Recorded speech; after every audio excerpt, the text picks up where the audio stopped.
Hola, bienvenidas y bienvenidos a esta nueva exploración. Hoy nos metemos con un material, la verdad denso, pero súper interesante.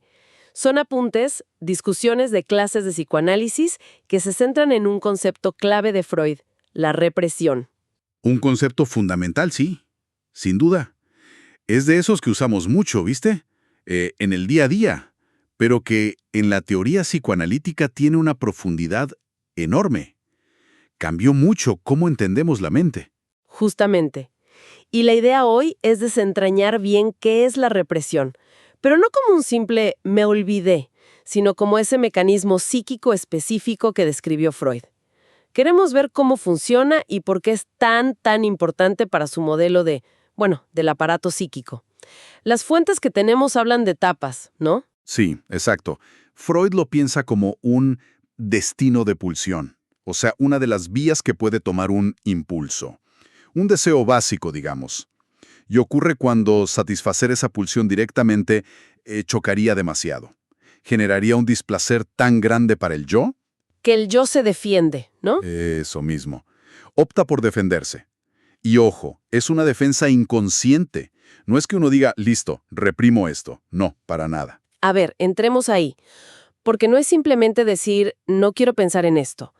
El foco está en ese mecanismo que funciona, fuera de nuestra conciencia. Y parece que no nacemos con él, ¿cierto?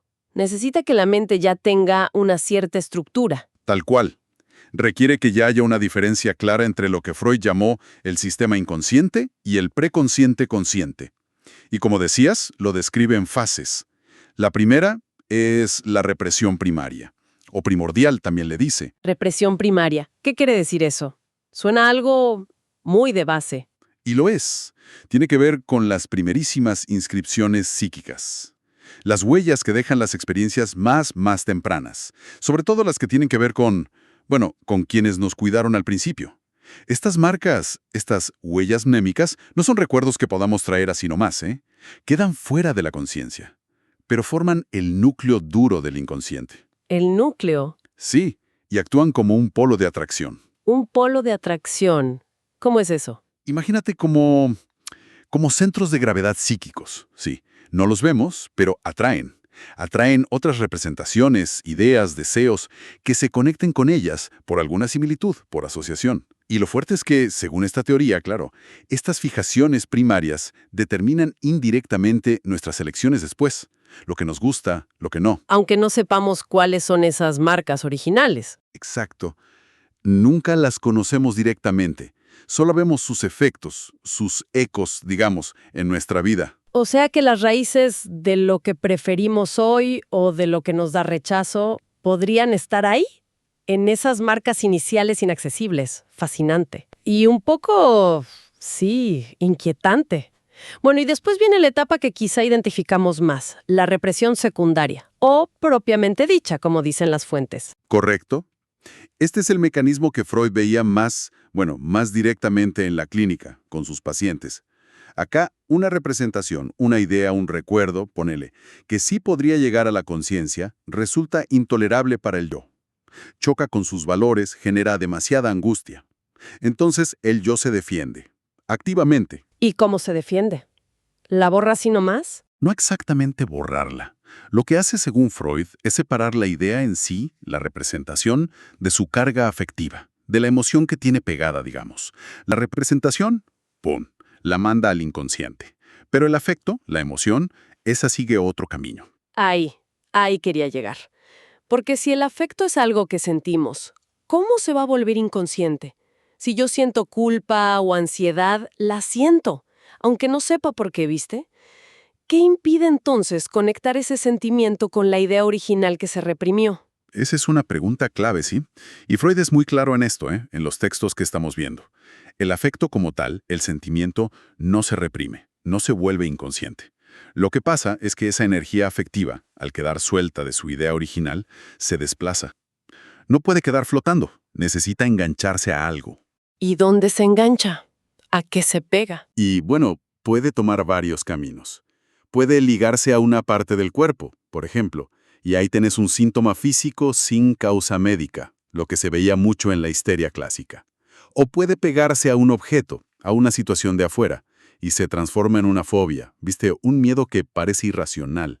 O también puede conectarse a otro pensamiento, uno que parece no tener nada que ver, pero que se vuelve súper persistente, torturador, una idea obsesiva. Entiendo. O sea, la persona siente algo muy fuerte, angustia, culpa, lo que sea, pero la conexión con la causa real de ese sentimiento está rota, perdida en el inconsciente.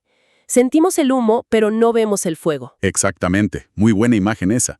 Sentimos el humo emocional, pero no vemos el fuego original. Y esto nos lleva derecho a la tercera etapa, el famoso retorno de lo reprimido. Un punto crucial, sí, que recalcan las fuentes.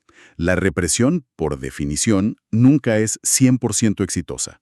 Es un esfuerzo constante, ¿sí? Pero siempre hay fugas, siempre hay un retorno.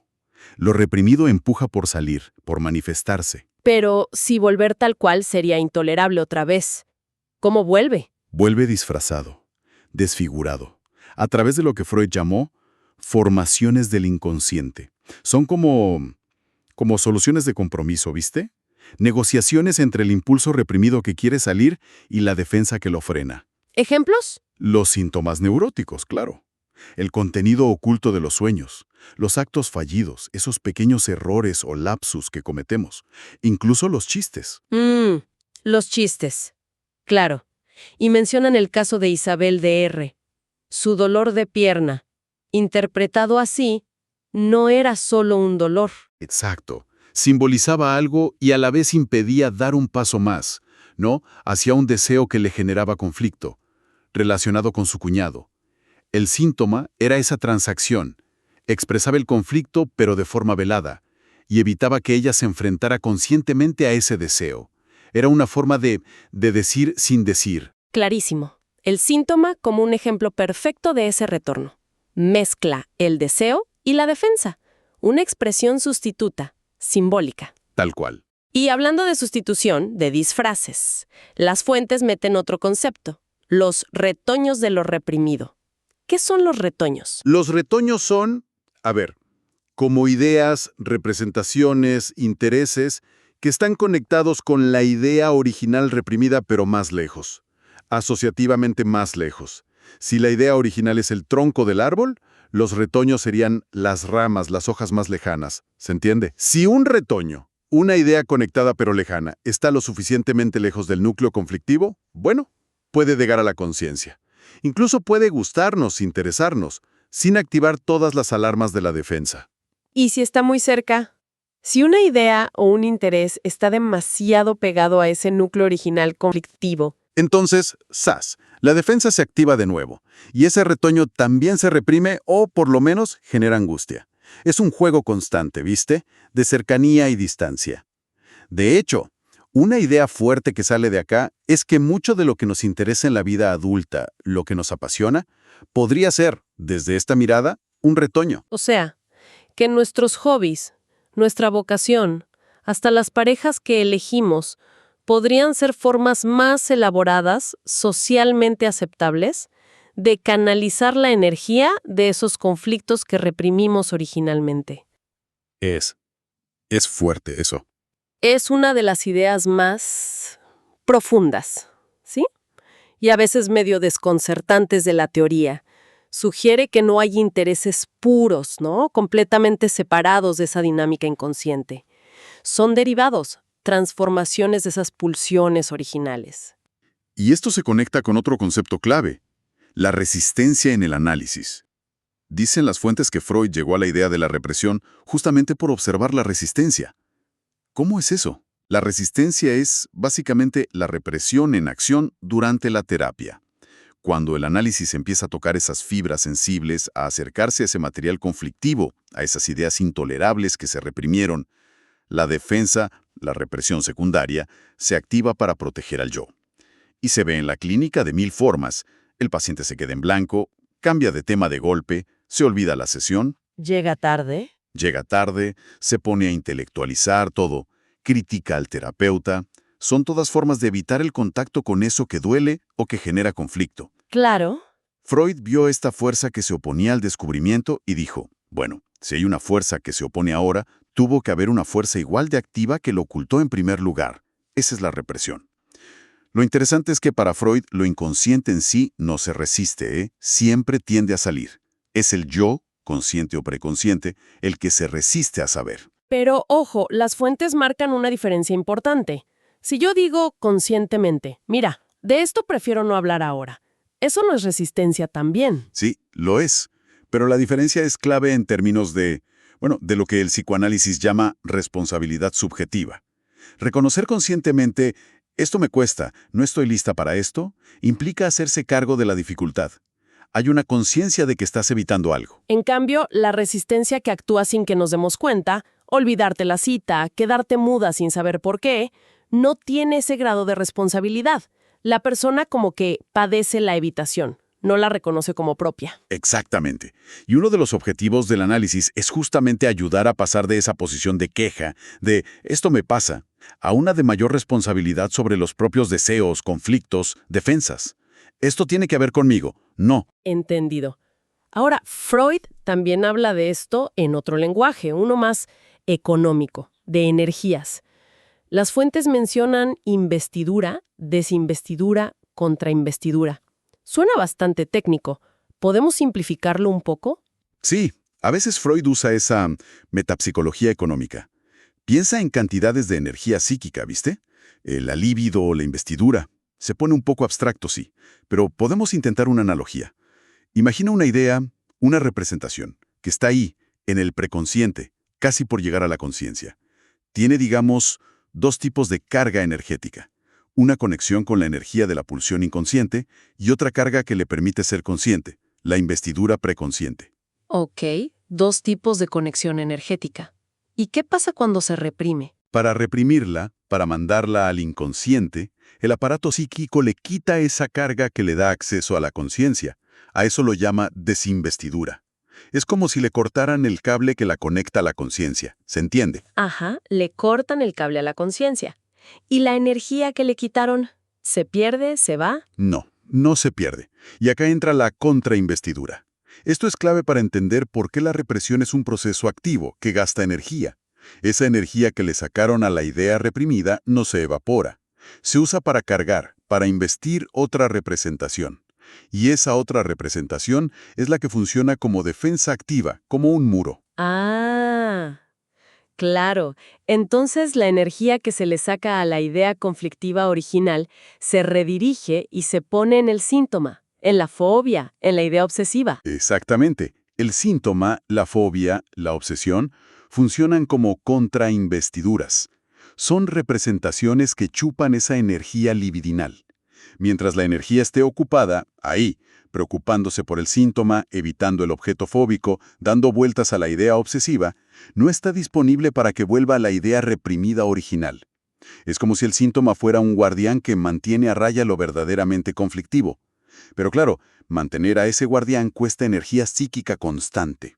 Entendido, el síntoma es como un dique que contiene la energía del conflicto original, pero mantener ese dique requiere esfuerzo, gasta energía.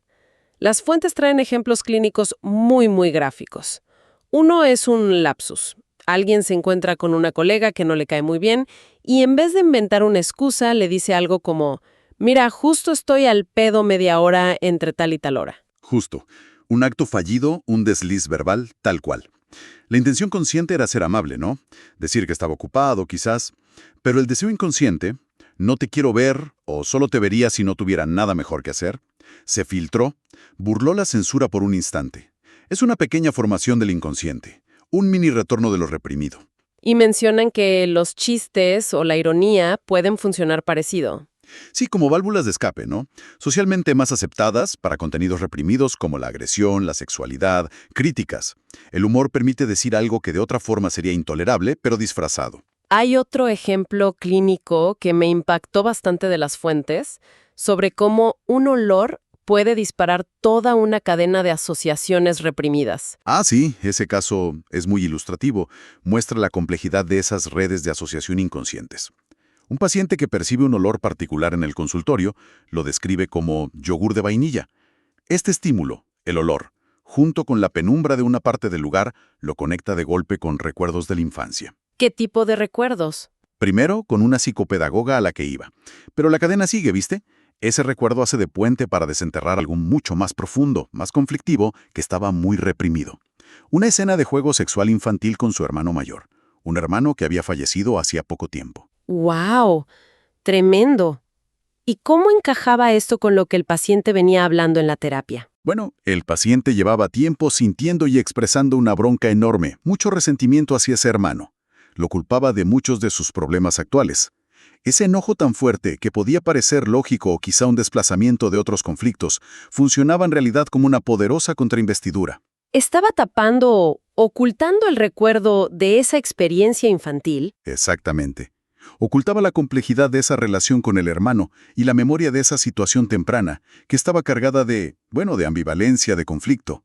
El enojo servía como defensa, mantenía a raya esos otros afectos y el recuerdo mismo. Y el olor, fíjate, un detalle que parece trivial, actuó como una llave sensorial que se saltó las defensas y permitió que ese material reprimido tan importante saliera a la luz. Impresionante. Demuestra cómo se superponen las capas de significado y cómo lo que vivimos conscientemente muchas veces es un sustituto, una pantalla, de conflictos más profundos. Y subraya esa idea de que lo reprimido no está quieto, sino que busca constantemente cómo expresarse, a menudo por vías inesperadas, simbólicas. Entonces, recapitulando un poco, lo que sacamos en limpio de estas fuentes es que la represión, para Freud, no es un hecho aislado y listo. Es un proceso súper dinámico, central en cómo funcionamos psíquicamente. Es una defensa constante contra lo que nos resulta intolerable, lo que surge del conflicto que es parte de ser humanos. Una defensa que, como vimos, está destinada a fallar, al menos parcialmente. Lo reprimido siempre insiste, siempre retorna. Busca expresarse de formas disfrazadas en nuestra vida, en síntomas, sueños, errores, chistes, pero también, de forma más sutil y quizá más de fondo, en nuestras pasiones, nuestros miedos, nuestras elecciones de vida. Nos deja pensando, ¿no? Si el inconsciente siempre busca salir, y la represión es esa fuerza constante, pero fallida, que le da forma a cómo sale, ¿qué podrían estar diciendo nuestras propias ansiedades, esas que vuelven y vuelven? O esos sueños que se repiten, incluso aquello que nos atrae o nos repele, con una fuerza que a veces ni entendemos. ¿Qué mensajes cifrados de nuestro propio inconsciente, moldeados por la represión, podrían estar ahí, esperando que los escuchemos de otra manera?